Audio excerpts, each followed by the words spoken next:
অনেকেই বলেন মাটির কড়াইয়ে গ্যাসে রান্না করলে নাকি কড়াই ভেঙে যায়, কিন্তু সত্যি বলতে সঠিক নিয়ম জানলে মাটির পাত্র কখনোই ভাঙে না। আজ মাটির কড়াইয়ে একদম কষিয়ে মাটন রান্না করছি, আর সাথে আপনাদের সেই গোপন টিপসটাও বলে দিচ্ছি।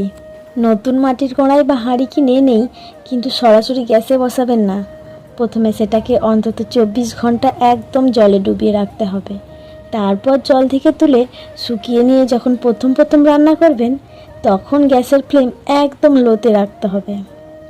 হ্যাঁ, প্রথম মাটির পাত্র গরম হতে একটু সময় লাগে, তাই রান্না হতেও সামান্য দেরি হবে। কিন্তু এই কড়াইয়ে যখন প্রথম রান্না করবেন, তখন এর স্বাদ অপূর্ব হয়।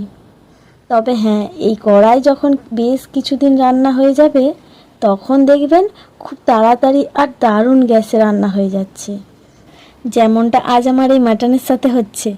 গন্ধটা যা বেরোচ্ছে না, আপনাদের কি বলবো। ব্যাস, মশলা ভালো করে কষিয়ে যেভাবে মাটন রান্না করি সেভাবেই তৈরি করে নিলাম।